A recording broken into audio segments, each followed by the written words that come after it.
जी हाँ साथियों, मैं शनि आप सभी का defence coaching centre YouTube channel पे स्वागत है। तो आप लोग देख रहे हैं आज क्या चीज़ होगी, हिंदी की छठी क्लास है। ओके ना।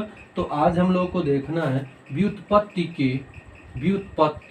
जो होता है व्युत्पत्ति के व्युत्पत्ति के आधार पर स्वर का वर्गीकरण को हम लोगों को देखना है। ओके ना। तो आप सबको मालूम इसके दो पार्ट होते हैं। ओके ना। ये क्या चीज होता है, इसके दो पार्ट होते हैं। पहला होता है मूल स्वर, दूसरा क्या चीज होता है, संधि स्वर। क्या होता है, संधि स्वर होता है। ओके ना। क्या चीज होता है, दूसरा होता है संधि स्वर। तो आप सबको मालूम है कि मूल स्वर चार होते हैं ना, एक अ होता है और एक क्या होता है, ई होता है, एक ऊ होता है और एक क्या होता है, एक री होता है। ये क्या होते हैं, ये चार होते हैं, इसको कहते हैं मूल स्वर भी। ओके ना। ये क्या चीज, इसको कहते हैं मूल स्वर भी। और ये क्या चीज है, यह किसी के सहायता से नहीं बोले जाते, सहायता से नहीं बोले जाते हैं, नहीं बोले जाते हैं। ओके ना। और यहाँ पे आते हैं, इसको देखते हैं हम, ये क्या चीज है, ये संधि स्वर है। ओके ना। ये क्या चीज है भाई, इसके दो पार्ट होते हैं। पहला होता है दीर्घ स्वर। क्या होता है, दीर्घ। ओके ना। और उसके बाद क्या होता है, संयुक्त स्वर। क्या होता है, संयुक्त स्वर होता है। ये क्या होता है, संयुक्त स्वर होता है। इसमें क्या चीज होता है, दीर्घ स्वर होते हैं 3 और ये क्या चीज होता है, ए होते हैं 4। ओके ना। ये क्या होता है, सजाति स्वरों के मेल से बनता है। ओके ना। जैसे अ धन अ से क्या बनेगा, आ। जैसे ई धन ई से क्या बनेगा, बड़ी। जैसे ऊ धन ऊ से क्या बनेगा, बड़ा। ओके ना। अब इसमें क्या होता है, बीजात से मिलकर बनता है। ओके ना। जैसे अ धन ई से क्या बनेगा, ए। क्या चीज बनेगा, ए। अब जैसे अ धन ए से क्या बनेगा, ए। ओके ना। उसके बाद अ धन ऊ से क्या बनेगा, ओ। उसके बाद यहाँ जाते हैं, अ धन ओ से बनेगा औ, ओ धन ओ से क्या बनेगा, औ।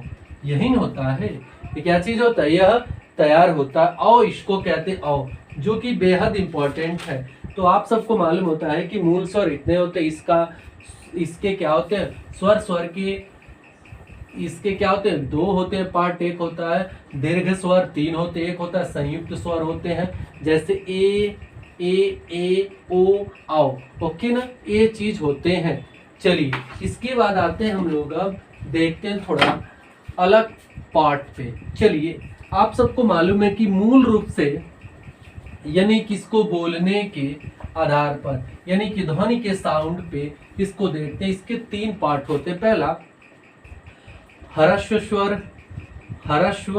स्वर। ओके ना। इसको देखते हैं, ये क्या चीज होता है, ये लघु भी कहते हैं, एक मात्रिक भी कह सकते हैं, या कम समय लेने वाला, या मूल स्वर भी कह सकते हैं। इसको क्या हम मूल स्वर भी कह सकते हैं।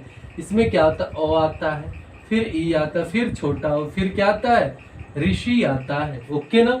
उसके बाद आते हैं नंबर दूसरे पे दीर्घ स्वर। किस पे आते हैं, दीर्घ स्वर पे।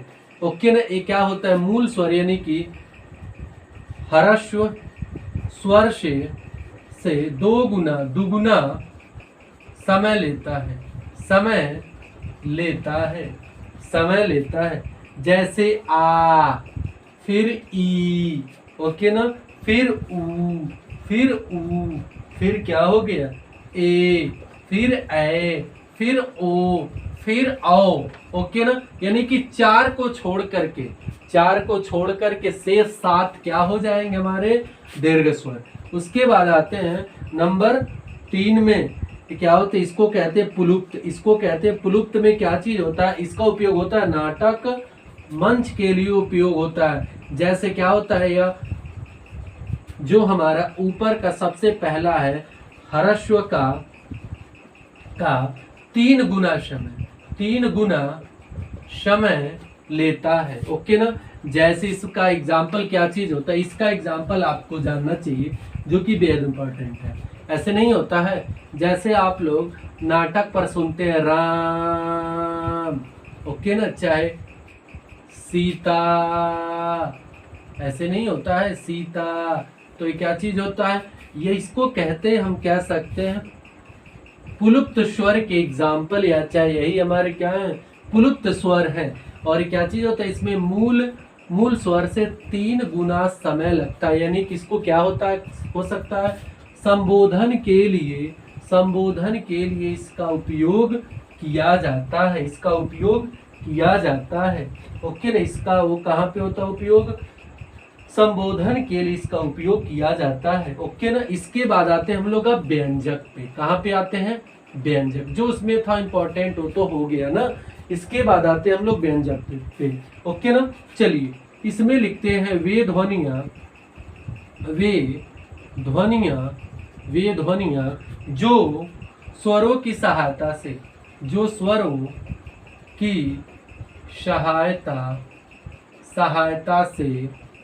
बोली जाए, स्वरों की सहायता से बोली जाए उसे व्यंजक कहते हैं।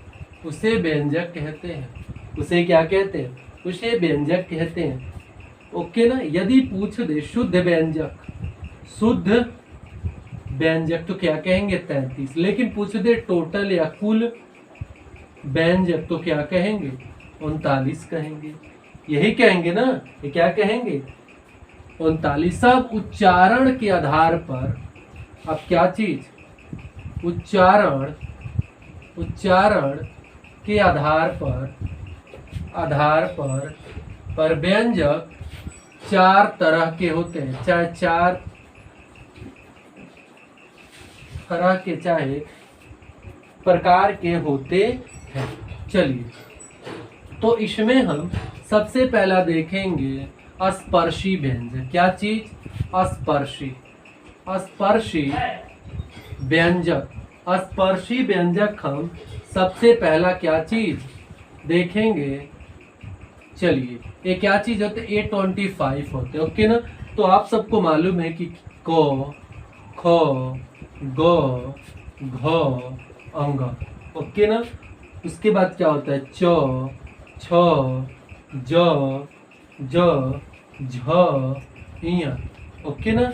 यहाँ हो गया, फिर ट, फिर ठ, फिर उसके बाद ड, ढ, अड़, त, थ, द, ध, न, प, फ, ब, भ, म।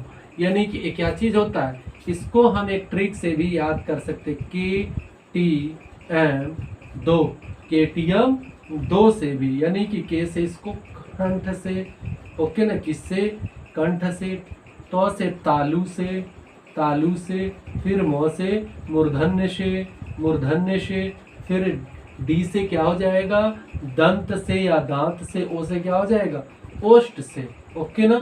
यानी कि इसका अर्थ हो गया कि यहाँ से क, ख, ग, घ, अंग, उसके बाद तो से यानी कि तालु से, च, छ, ज, झ।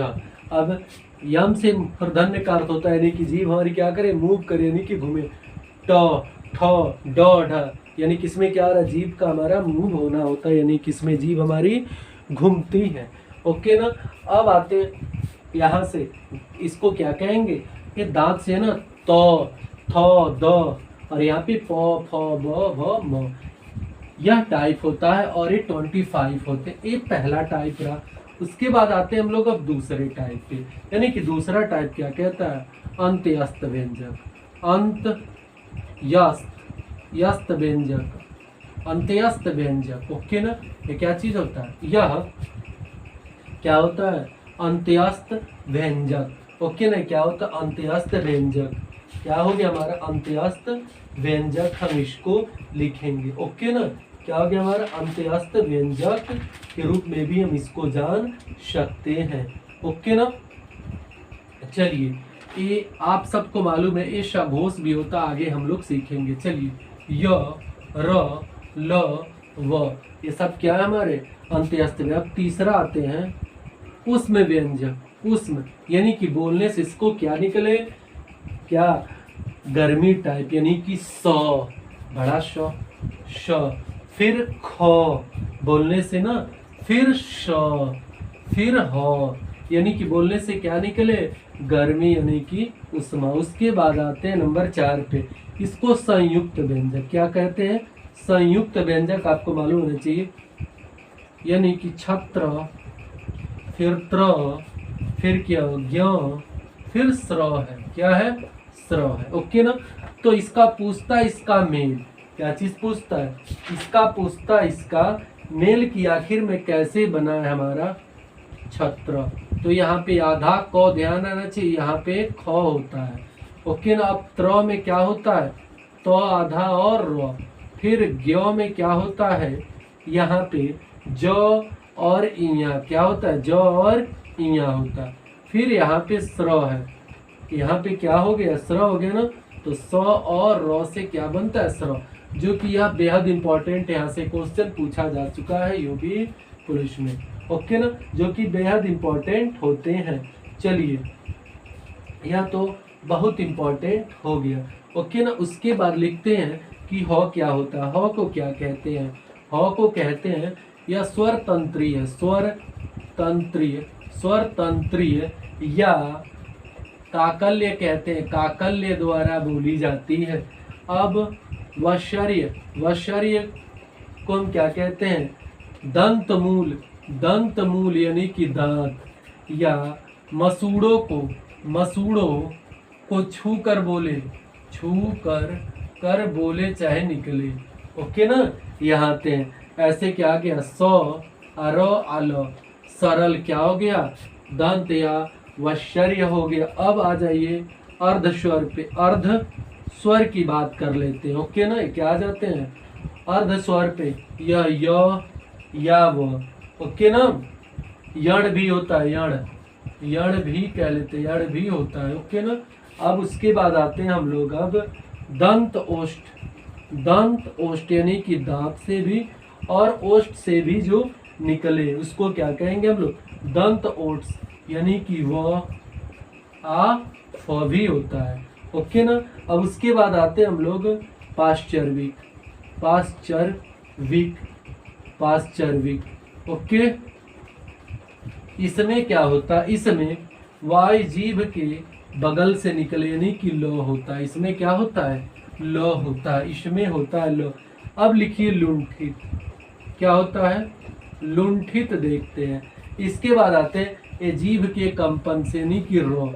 फिर क्या होता है उच्छिप्त, उच्छिप्त, उच्छिप्त को देखते हैं। उच्छिप्त क्या होता है उत्क्षिप्त। ओके ना। अधतो है तो, यानी कि इसमें क्या होता है ड या ढ, इसको द्विगुण भी कहते हैं, द्विगुण भी कहते हैं, इसको क्या कहते हैं द्विगुण भी कह लेते हैं।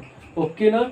इसके बाद हम लोग सीखेंगे क्या चीज, अब अल्प प्राण महाप्राण, यानी कि 7वीं क्लास में। यदि यह मेरी वीडियो आप लोगों को ठीक लगी है तो आप लोग लाइक शेयर जरूर करें, और जो लोग मेरी पहली दूसरी तीसरी चौथी 5वीं वीडियो नहीं देखे वो लोग जरूर देखें, और जो लोग मेरे चैनल को अब तक सब्सक्राइब नहीं किए जरूर करें subscribe. So thank you, best of luck.